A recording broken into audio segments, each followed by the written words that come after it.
Everyone in the room laughed, until the janitor's music made them cry. Sometimes the most talented people wear uniforms you never notice, until destiny gives them a stage. Before we begin, tell us, where you watching from? And don't forget to like and subscribe. The Silvercrest Concert Hall shimmered like a jewel in the heart of the city, its chandeliers casting golden reflections across marble floors. It was the night of the annual Silvercrest Foundation Gala, an event where the city's elite gathered to celebrate art, music, and philanthropy. But amidst the laughter, champagne, and tuxedos, one man went unnoticed. Ethan Morales, 37, dressed in a faded olive-green janitor uniform, was busy polishing the brass fixtures near the grand piano. His hands, though rough from cleaning chemicals, moved with a strange familiarity over the piano's polished surface, as if remembering an old friend. To everyone else, he was just the janitor. But inside, he carried a past that none of them could imagine. Once, Ethan had been a rising star in the world of classical music. He had trained at the Royal Conservatory, performed in youth orchestras, and dreamed of filling concert halls like this one. But dreams changed the day his wife, Maria, died in a car accident.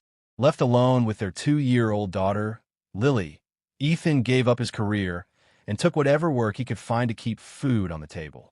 The janitor job at Silvercrest was steady, honest, and close to Lily's school. That was enough. As Ethan cleaned around the Steinway piano, he whispered quietly, "One day, Lily, I'll play again. For you." He didn't realize someone was watching.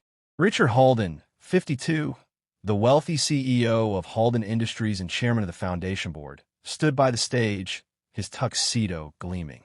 He was the kind of man whose presence filled a room, confident, sharp, and used to admiration. "Everything ready, Morales?" Halden asked, glancing at his gold watch. "Yes, sir," Ethan replied, nodding respectfully. Halden smirked. "You ever play that thing?" he said, gesturing toward the piano.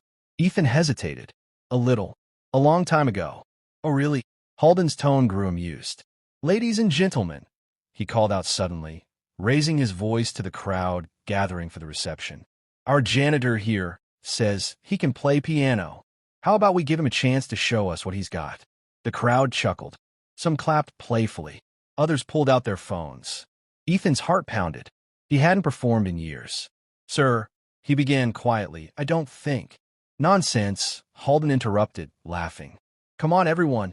Let's see what the janitor can do with a $200,000 Steinway." The laughter grew. Someone whispered, "This should be good." For a moment, Ethan wanted to walk away. But then, he saw Lily's photo tucked inside his pocket, her bright smile, the reason he kept going. He straightened his back, placed his cleaning rag down, and walked slowly to the piano. As he sat, the hall grew quiet, a silence filled with expectation and condescension. Ethan took a deep breath. His fingers hovered over the keys. And then, the first notes of Chopin's Nocturne in E-flat major filled the hall. Soft, fragile, hauntingly beautiful. Within seconds, the laughter faded. The murmurs stopped. Every note told a story of love, loss, and resilience. Ethan played not for applause, but for the memory of Maria, for Lily, for every dream he had buried under the weight of survival. When the final note hung in the air, the entire hall was still. Then, slowly, applause began. One person, then two, then everyone, rising to their feet in a thunderous ovation that echoed through the hall. Halden stood frozen, his earlier smirk gone. His expression softened with awe. "Mr. Morales," he said slowly, "that was extraordinary. Where did you learn to play like that?" Ethan smiled humbly. "I graduated from the Royal Conservatory. Music was my life once. Until my wife passed. I had a little girl to raise. So I found work here." The room grew quiet again, this time with respect. Halden nodded, visibly moved. "I had no idea. You've been here 2 years and never said a word." Ethan shrugged gently. "Sometimes, sir, people stop listening when they think they already know who you are." Halden looked down, ashamed. The guests around him shifted uncomfortably, realizing they had mocked a man who carried more grace in his silence than they ever had in their applause. Would you play one more? Halden asked quietly. Ethan smiled. Of course. He began Box Air on the G string, a piece Lily used to fall asleep to as a baby. The melody flowed like water, gentle, cleansing, full of love. Many in the audience wiped tears from their eyes. One woman whispered, "He's not playing notes. He's telling a story." When the final chord faded, the silence felt sacred. Halden stepped onto the stage, visibly emotional. "Ladies and gentlemen," he said, his voice trembling slightly, "we came here tonight to celebrate music, and instead, we discovered it. Mr. Morales, your story has moved us all. The Silvercrest Foundation will sponsor a full artist fellowship in your name.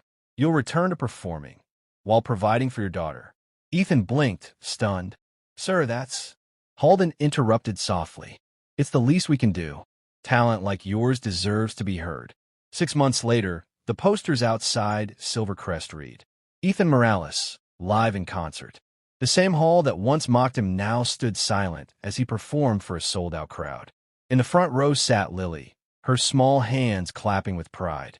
"Daddy's playing again," she whispered to the woman beside her. "He used to play for Mommy. Now he plays for everyone." And when the lights dimmed and the applause roared, Ethan smiled through tears, knowing he had finally fulfilled both his promises. He was a father, he was a musician, and most of all, he was seen. If this story touched your heart, don't scroll away. Share it with someone who needs hope today. And tell us in the comments, have you ever been judged before people truly knew your story?